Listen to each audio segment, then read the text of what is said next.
Well, you and your fellow horsemen certainly had an impact on the legislature during your time you served. Allow me to read an excerpt from a House resolution passed on March the 6th, 1996.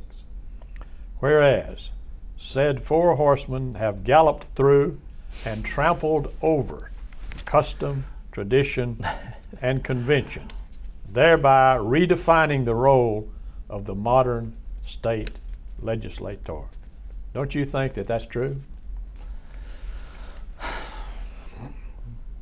We might not have intentionally meant to be disrespectful. We might have been considered to be disrespectful. Our purpose was clear. We felt like young, energetic talent ought to have an opportunity to serve. We felt like conventional old methodologies for doing business might have met their final day, and that we ought to institute some new ways of looking at how we govern ourselves as a state. Ethics in Government Act, make it clear that we can pre-file bills, make some of the changes necessary to allow us to have access to ready information clearly, easily, and promptly. Give every member an opportunity to have their bill heard. Give the public an opportunity to hear what's going on as we decide these things. Stop all this middle of the night amendments and backdoor dealing. We thought those were very common sense, rational, reasonable things. If we were defying convention, so be it. It was what we felt like the state deserved and earned, and we felt like the leadership would adopt many of these, and ironically, they did over time, but it had to be their idea. We learned some very valuable lessons as young, aggressive, maybe impolitic, behaviorists as we were. We were just impatient. We wanted it done and done now, and that's the idealism of youth. You recall Winston Churchill's famous quote, "If you're not a liberal when you're in your 20s, you have no heart. If you're not a conservative by the time you're 40, you have no brain." So we were learning along the way, tempering what we had gained as idealism in our 20s. Here we were in our early 30s, and we were trying to move the needle probably far more quickly than some of the others, and many others in the chamber, leaders who had been waiting their turn for 15 or more years, agreed with us. They just couldn't take the king out yet.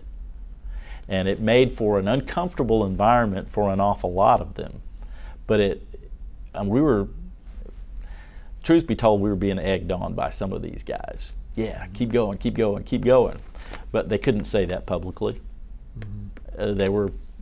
They were in a system where they were trapped in this stair step to the top, and they all wanted to get there, and they didn't have any way out. But they did have a degree of power where they were. And so it was an interesting dichotomy for them. It was a frustrating challenge for us because we saw what our future looked like, and it was 15 years of stair stepping. That wasn't happening for us. Yeah. We weren't going to do that. Well, what was the king's reaction, meaning Speaker Murphy, to your efforts? I think he was hurt more than anything else. I think we hurt his feelings because in his mind, he had done so much to embrace us and to bring us along and to show us that he cared about us and that he liked us. I don't think he disliked any of us. Well, Poston might have had a couple of times that tested him. But I think in the end, he appreciated what we were trying to do. He saw a little bit of himself in what we were doing from his early days. He was a rebel early on. Bob, you saw him early on. You know exactly the firebrand he was early on. I only read about it. You saw it.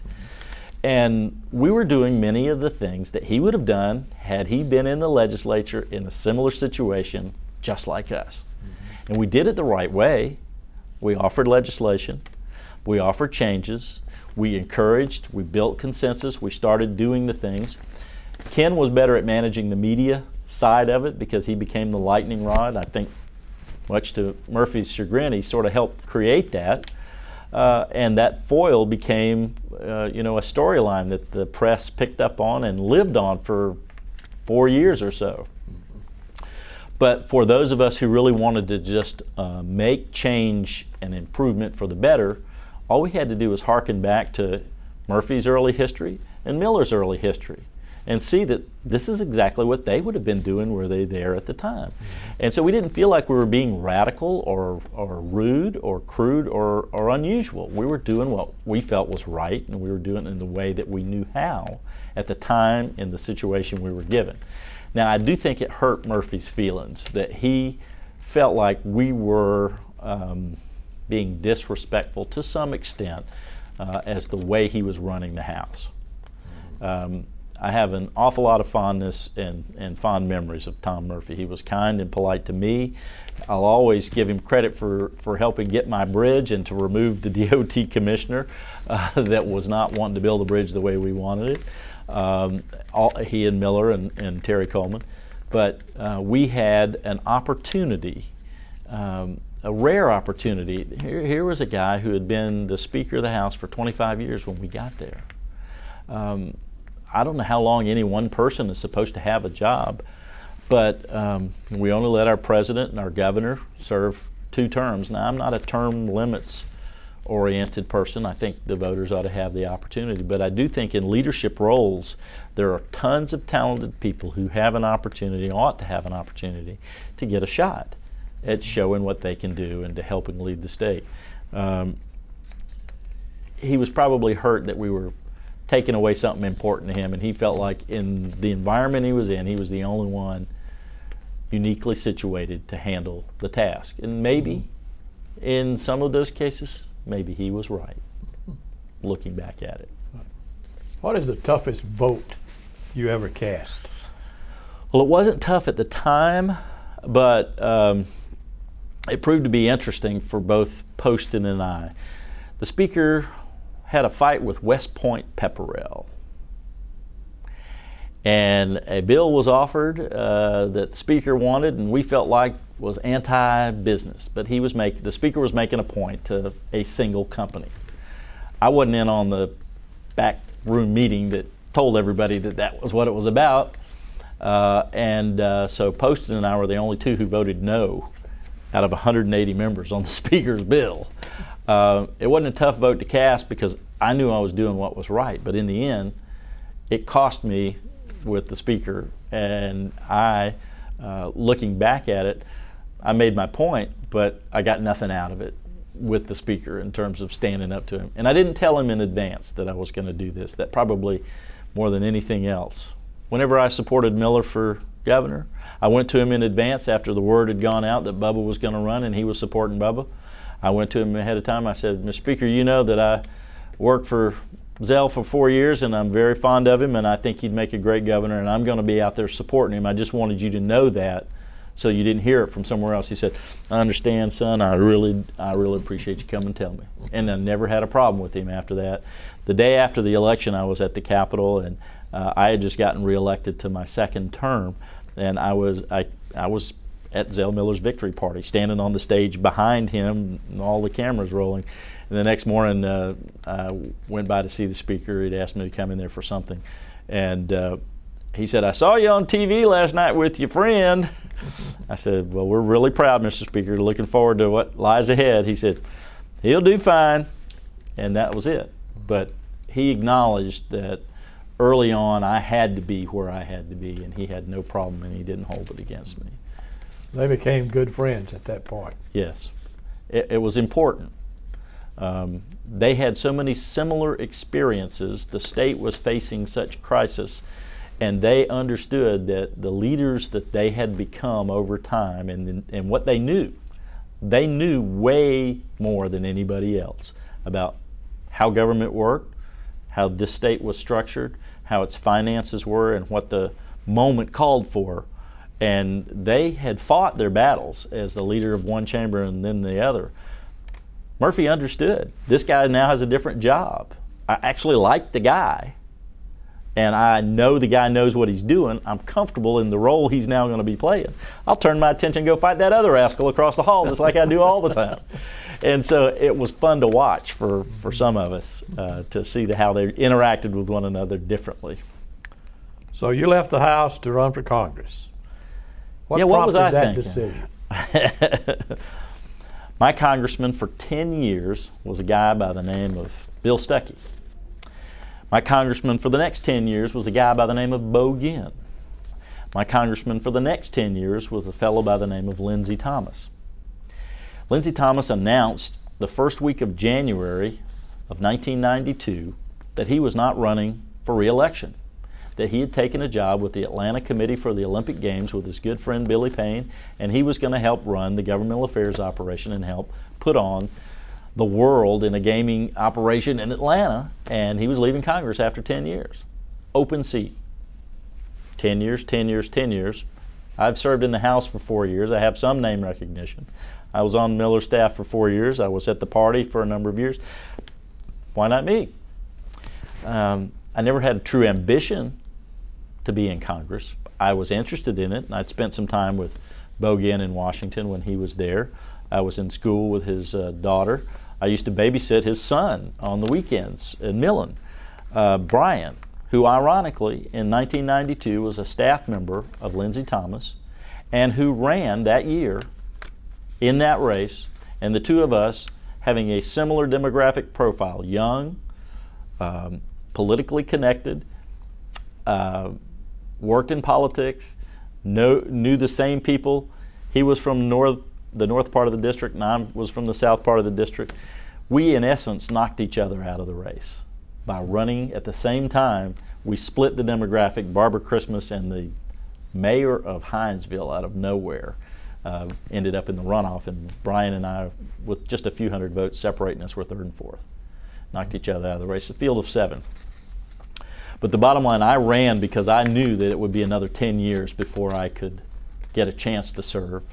My colleague in the State House, Republican Jack Kingston, we were great friends, and we posed for pictures during the sessions, and we're looking forward to the general election campaign, him versus me. We know it's going to be a clean campaign because our families know each other. We're not going to say negative things about each other. We're just going to run on the issues. What distinguishes you from me on these issues?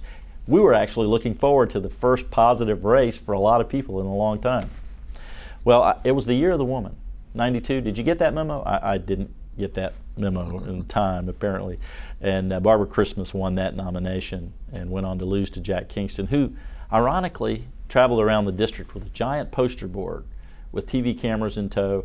On every courthouse steps, he signed this term limits pledge, 6 terms and out. That's 12 years. That was 18 years ago, and he is slated to be the maybe the appropriations chairman come January because of his longevity in Congress. I told you 10 years. I saw 10, 10, 10. The next opportunity for me to run would probably be at least 10 years down the road. Well, it's been 18, and it's still not an open seat. So that was what prompted me. I felt like if I was ever going to take an opportunity. Let me give you this one little story as an aside. Everybody said, go, do it, run, except one person. One person. Out of the entire state of Georgia, everybody was encouraging to me except one person, the person I wanted most to say, yes, I'll help you. Zell Miller. The boys and I called the Gang of 4 the boys. We went down to his office, and I waited, and I went in, just me, and sat down with him. And I told him what I wanted to do. This was right after Lindsey's announcement, and I had spent a few days making phone calls and talking to potential fundraisers and such. And I said, I'd like to run for this open seat in Congress, and I wanted to ask for your blessing and your support. He plopped down in that chair and he said, I can't do it. I said, I mean, it was just like you poured cold water on me. I was hurt to start with. He said, you can't hip us in Washington. I'll pick up that phone. Have I knocked your mic off? I'll pick up that phone right there and raise you $50,000 right now if you'll run for the state senate instead. He was the only person in the state of Georgia who wanted me to run for something other than what I was asking to run for.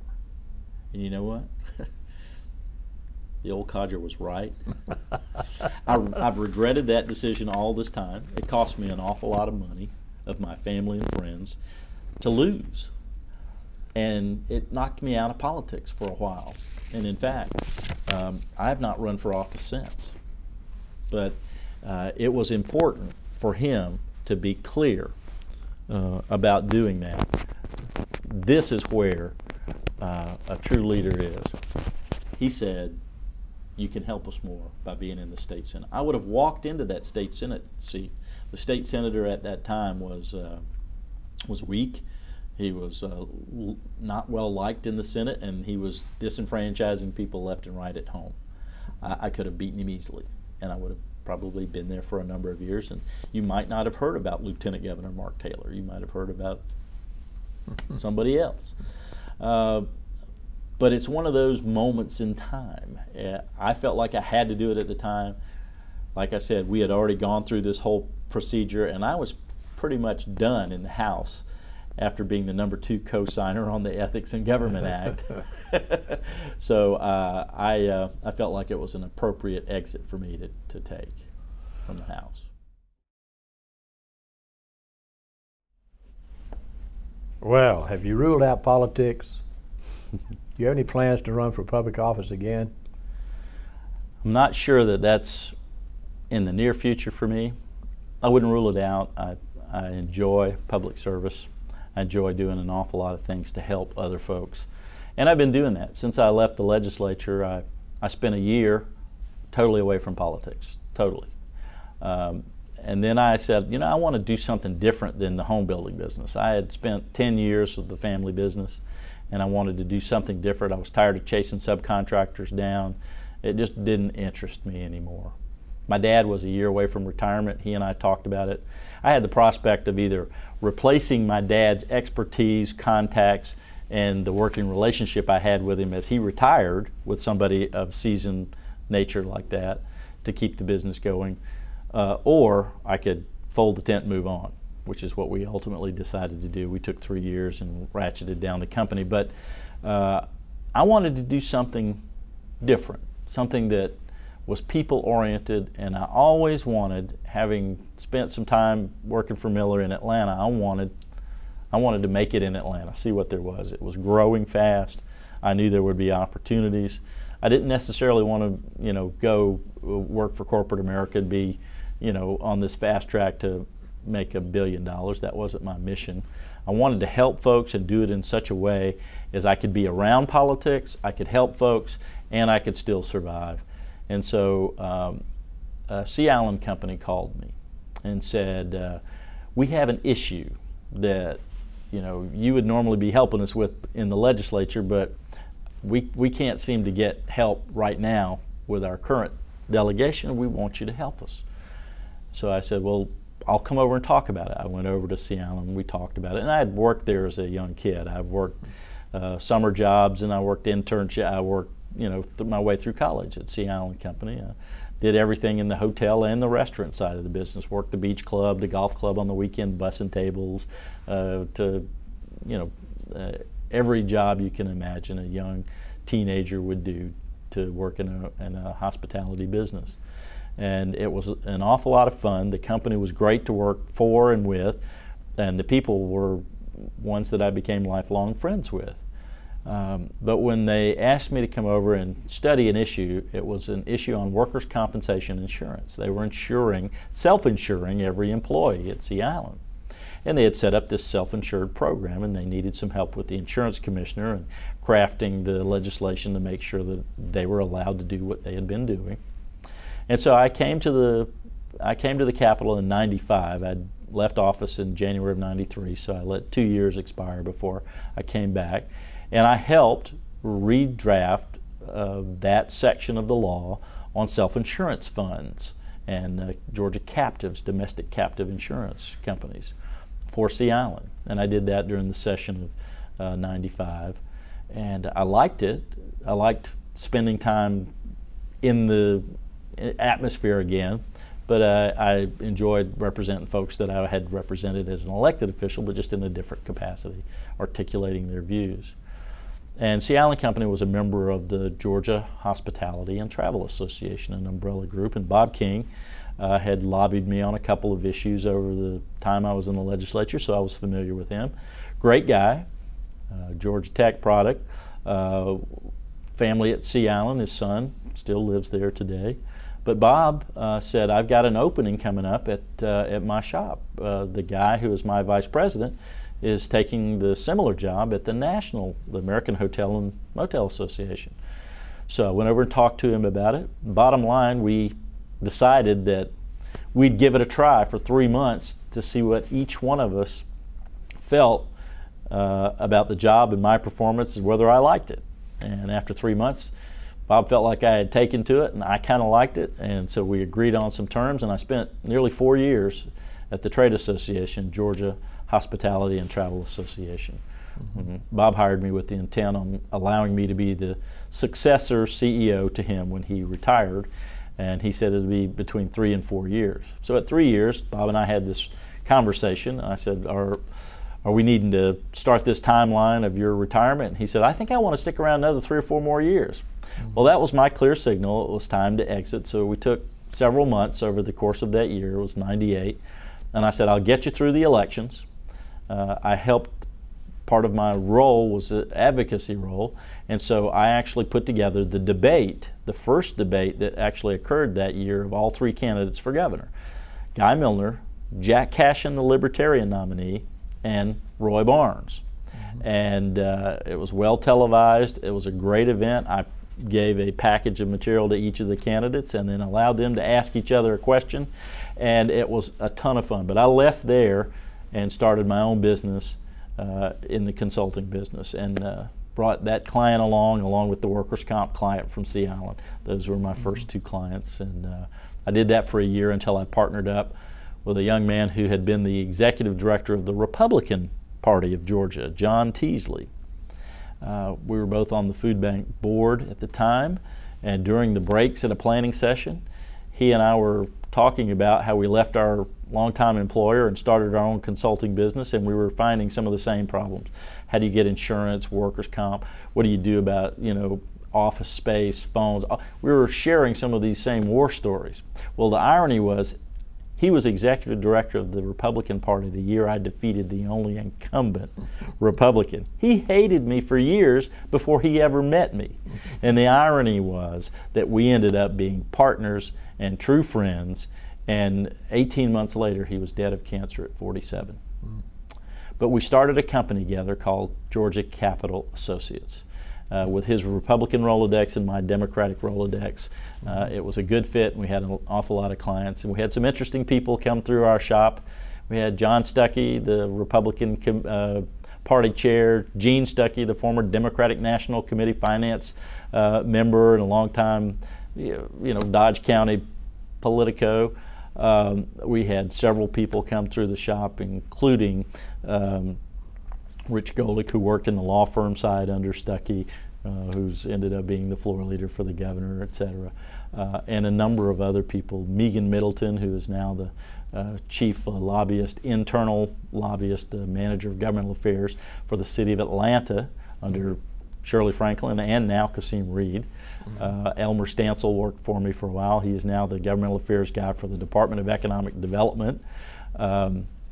Just an awful lot of really interesting people that we had a chance to work with and clients that we worked with. But that's what I've been doing since the legislature, helping clients, a variety of clients. I still have the hotel industry and restaurant industry as clients as well.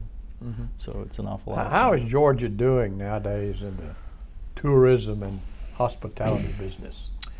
Well, we had 2 times over the last decade. The 9/11 stopped everybody from flying, so that hurt our business an awful lot. And then this downturn in the economy, we experienced a little bit of a dip, but we're on the way back. We have a growing hospitality. We have 125,000 hotel rooms in Georgia, and we do an annual occupancy at 60% or a little bit better. So every night there are that many people, some 100 and some odd thousand people a night staying with us on average, and some nights we sell out. And then we have, we serve meals. There are 10 million Georgians, 12 million. We have 6 to 8 million visitors. We're serving 10 to 20 million meals, depending upon what conservative or average measure you can make, a day in our food service establishments, and you don't hear of any foodborne outbreaks, so we're doing well.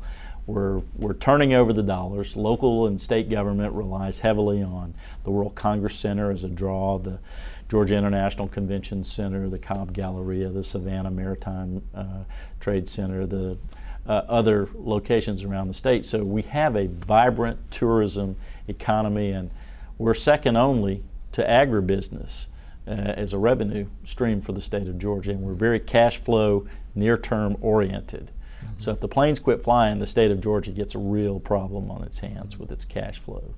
And so our job is to make sure that airport continues to have them lift off every 30 seconds and that they keep landing, and that their tourism product in town is fresh, is appealing, attractive, and that we have good customer service in our hotels, restaurants, and other attractions. Some people believe that casino gambling would be profitable in the city of Atlanta. Probably would be. Other states have done it. I don't think you want to rely on it. I don't think you want to budget against it. But I think the reality is that if you look at the number of tags at any of the casinos in our neighboring states of Mississippi and Tennessee, at those places that where rubber tire market, that's what we call the cars traveling to visit another destination. Look at those car tags. Look at the destinations for some of these aircraft leaving out of Hartsfield-Jackson International Airport. Tunica, Mississippi is a nice hot spot. All these places in Alabama. Las Vegas is huge. We do spend money as Georgians on such things. Miller understood this whenever he established the lottery, and he had a focused purpose for the revenues derived to fund education. Brilliant. That ought to be the same model for any future opportunity, and I think the new governor is going to have to take a look at that, because for the first time in the upcoming fall semester, there is a potential shortage of money available for scholarships that we've promised to these students. I think we're going to have a fund shortage in the lottery account for the first time. We're going to have to replace revenue. We're going to have to either tighten standards or replace revenue. You tell me which. And I think that's a very tough decision the upcoming legislature and the upcoming administration are going to have to deal with. Governor-elect Deal has said that he has an open mind and an ear to any of these suggestions. So we'll see. They have to make the decision collectively. How about horse racing? I'm for it. We have a lot of horse flesh in the state of Georgia, a lot of people who understand horses, who raise them, who train them, who stable them, who care for them. I'm baffled, frankly, that the outgoing governor, whose degree from the university is in large animal veterinary, and he understands horses better than anybody, why he wouldn't have allowed the voters to consider that option. I'm baffled, frankly, by that. And it's going to have to be considered by the next administration. I know we've been talking about it for 40, 50 years in this state, but folks are going to go to Kentucky or elsewhere to spend their money if that's what they want, is the horse racing. But remember, that's only a small sliver of the revenue opportunity in that business. The rearing of quality horse flesh and marketing and branding them as Georgia raised and stabling and training and that sort of thing is a huge industry. We have a great amount of real estate in the state of Georgia. We have a lot of quality locations for making these things work. And we're tourism oriented, we're growing fast in that. And agribusiness is number one, tourism is number two. This marries those two entities of revenue streams for the state of Georgia in one activity. It makes way too much sense for us not to give serious consideration to. Let me ask you this question. Which political figure do you most admire and why? Well, this is probably the easiest question I've been asked in a while, and it's Zell Miller, because I've seen him up close and personal. I haven't always liked things I've seen from a distance, but I'm extremely fond of him as a person and his principles, and I watched a lot of things happen without realizing at the time what I was learning.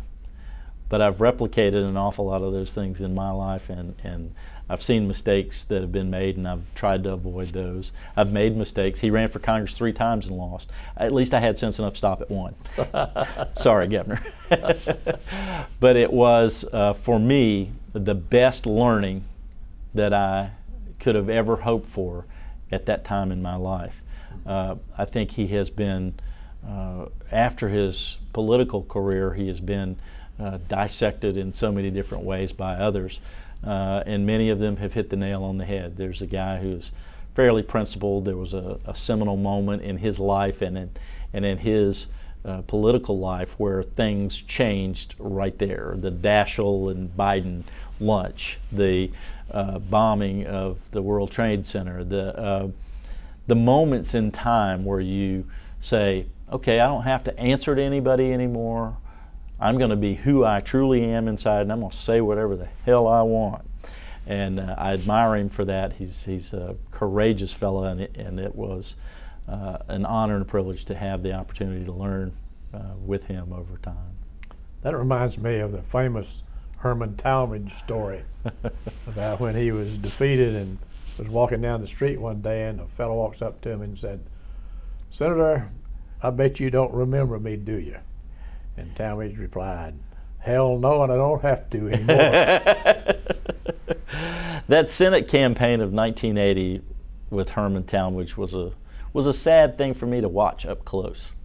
I traveled with Zell once to the Jekyll Island Convention Center where we appeared in front of different groups, and we did it 3 or 4 times, I guess. We showed up one time. I drove up, and Dawson, it was the JC's convention. And Dawson Mathis was there in his big RV that he had his big face painted on, Dawson Mathis for the U.S. Senate. And Zell chuckled when we drove up. He said, "It figures he's your old nut." And when we got out of the car, he said, "Let's go over there," and knocked on the door. And Dawson came, opened the door, and he was all rumpled, and it was obvious he had been awakened. To watch that interaction between these two longtime buddies just jibe one another was a lot of fun. But later that summer, when we had Herman Talmadge on the program at the Aquarama, and after the speech, I drove Zell to the little airport over there on Jekyll Island, and someone had dropped off Senator Talmadge, and he was waiting on his plane to arrive to pick him up. And we were there to load up and send him on, and I was driving separately. I was just putting Miller on the plane. And Talmadge was sitting there in the lobby, and he had his shoe up, and he was picking at a hole in the bottom of his shoe. I wish I had a picture of that. It's framed in my mind of him with a shoe he had worn a hole in. At the end of his political career, it was sort of a melancholy statement in one visual shot that's seared on my brain. And he was alone and looked forlorn in that moment. And I heard a story many months later about an aide who pointed out to him that he needed to replace his shoes. He had worn those, and that the senator said, "Okay, these are still fine, I just need them fixed." He said, "No, you need a new pair of shoes, Senator, it's time." And he took a $10 bill out of his wallet to give to the aide to go get him a pair of shoes. That's how disconnected, ultimately, from the real world that 23-year political career had insulated him to be. Yeah. And that snapshot was reinforced in my brain with that commentary from a staffer of him sitting there picking a hole in the bottom of his shoe at that little airport in 1980. It was interesting. Ron, looking back on your political career, what was your proudest moment? Getting a new bridge for my community. It will endure for 50 to 100 years. A lot of people wanted to see Brunswick prosper.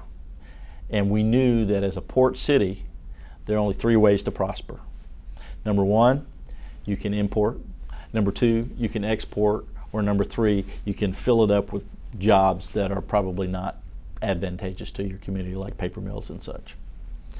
Because our bridge blocked our port for 50 years, we were unable to get a port traffic that generated enough activity to make it profitable. We got paper mills instead. And over the next 100 years, my hometown, thanks to the good folks who helped support it along the way, it started with Lindsey Thomas, and Jack Kingston helped us an awful lot once it got to the federal level, but Tom Murphy, Zell Miller, Terry Coleman, these guys, Joe Kennedy, these guys at the state level helped an awful lot after the local community did two crucial things. Number one, they committed $2 million in front-loaded funding, and number two, they sent a Democrat to the legislature because that's what Tom Murphy needed. In social groups and in civic clubs, I used the phrase that I had learned as a valuable lesson about whenever I was in party politics prior to getting elected. And I said, if you want to get an audience with the Pope, you're not going to send your Baptist minister. That's it. I'm a Democrat. The leadership are Democrats. I know them, they know me, and I've offered myself. And they said if we send a Democrat, we'll get a little attention and maybe something of what we want. And so getting that bridge was the seminal moment in my career. I'm very proud of it. It's in my wedding pictures, by the way. I got married on Jekyll Island under the giant oak at the Jekyll Island Club, and the bridge is framed in the pictures behind. That's neat. Yes. What was your biggest disappointment? Well, I think I just shared it with the Zell Miller story about my congressional run as my biggest disappointment while I was in the legislature. But as a legislative disappointment, probably how the ethics process unfolded and what it did to an awful lot of people that I had a great deal of respect for, and how they treated those of us who were upstarts and energetic, ambitious, and maybe too aggressive young Democrats. How would you like to be remembered? Well, you know, everybody wants to know that they made a difference while they were here. I like to think that those of us who get involved in public service feel like we can help an awful lot of people and not get the credit. And there are an awful lot of people who demand the credit for doing nothing. And for those of us who truly believe in public service, and I've worked for nonprofits and I've worked as a public servant, both in staff positions and elected positions and appointed positions, and in all of those I felt like I was able to be a part of helping somebody or some group or some larger thing. I just like for people to say, you know, he was a good guy and he tried to help folks. Well, you certainly had a wonderful political career and are doing well in your after political life.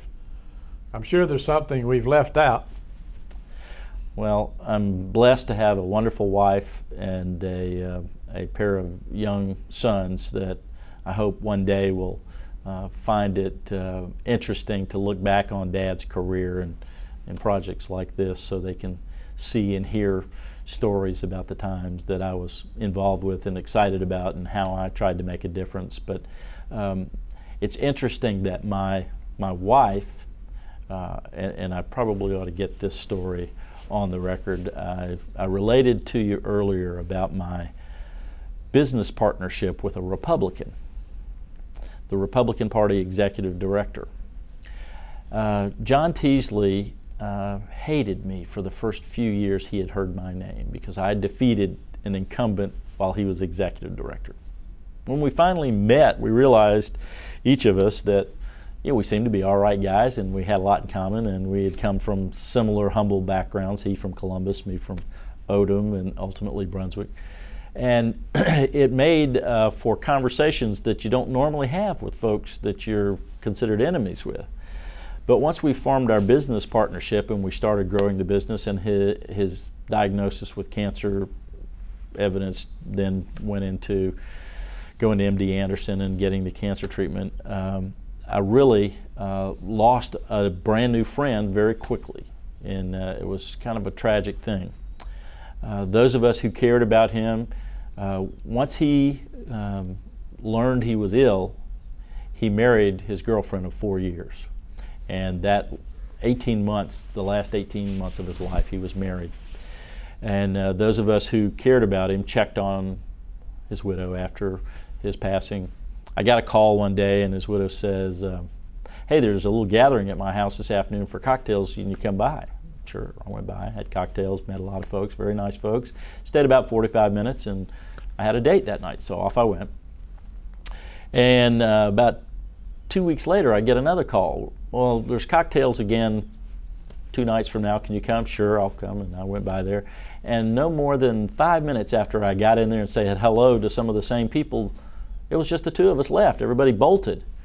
I said, well, it's early, I'm hungry, are you hungry? And we went out to dinner. Bottom line, 3 years later we were married, and we've been together for almost 8 years. It was very odd that that relationship would grow out of that partnership and that odd thing. Well, before John passed away, he was very close to Paul Coverdale, and he helped Paul get elected. He was such a big fan of Paul Coverdale's. And I had known Paul from days in the state Senate, and a lot of interesting characters in the state Senate whenever I worked for Zell. There was a guy named Roy Barnes, I don't know whatever happened to him. A guy named Nathan Deal came along there, and different interesting people at the time. But Paul Coverdale was one of those guys, and he was kind of the leader of the Senate. Very few Republicans at the time in the Senate. But John was proud to help Paul get elected to the U.S. Senate. And then when he passed away so suddenly, the irony upon irony, his political hero, Paul Coverdale, getting elected, then my political mentor, Zell Miller, replacing him. Now here's what's even more ironic. Take 3 months step back from when Paul Coverdale died, that's when John died. Paul gave the eulogy at John's funeral. So in a 4-month period of time, I lost one of my good friends, his political mentor died, and my political mentor took his place. It was very strange. And it was during that period of time when I met and ultimately grew to fall in love with the woman that would be my wife. It's one of those moments in time that kind of chokes you up when you look back at it, and it's rather interesting. Very interesting. Yeah, a lot of fun being involved in politics in Georgia, and if people have an interest in it, they always have an opportunity. I hired 2 young men whenever I ran for Congress that I had in my office in Brunswick, and 1 young man that I had that worked in my office in Statesboro. The 2 young men that worked in my Brunswick office, Peter Kennedy, who went on to be Pierre Howard's press secretary when he was lieutenant governor, Phil Smith, I hired off of the University of Georgia campus, president of the Young Democrats. He had worked for Doug Bernard and a couple of others, but he worked for me for 3 years and managed my congressional campaign. Later, he is the Southeast director for the Concord Coalition, the debt reduction crowd now. And the 3rd young man that I hired to run my Statesboro North District office was a guy named Chris Clark. And he came on as an aide, a driver. He asked me how I did it with Zell Miller and how I could get close to somebody. And I recommended if the guy's running for something or if he's going to meetings, volunteer to be a driver. Be with the guy. Be in the room. Volunteer. Do whatever you can. And he did so for a guy named George Sonny Perdue. And he rode through that and he worked his way up. He served 3 posts in the Governor Perdue's administration, GFA, DNR, and he served another post. And he now is the president and CEO of the Georgia Chamber of Commerce. These were young people who had an interest in serving, looking for an avenue to serve. I needed talent at the time, just like Zell Miller hired me. I was cheap talent at the time and raw talent. But these young men they're out there. They're juniors and seniors at colleges and universities all over the state right now. They're looking for an opportunity to get involved, and I just encourage every one of them to just tap into the resources of the existing establishment, attach like a tick and move and stay with it and go learn. because there is a wealth of knowledge and a ton of fun being involved in helping other people. And politics is a great way to do it. And it has been an avocation. It's been a vocation for me part of the time. And now, in addition to my real estate and my nonprofit work, you know, I help advocate for companies and for associations and folks to make sure that government and business don't run afoul of one another, and they understand each other's rules, and they try to help each other. I don't spend money like some of these big shot lobbyists who entertain an awful lot. I just articulate the views and the importance of rational positions, and I'm a source of information, and that's fine for me. I'm enjoying it. Thanks very much, Ron Fennel. Thank you, Bob.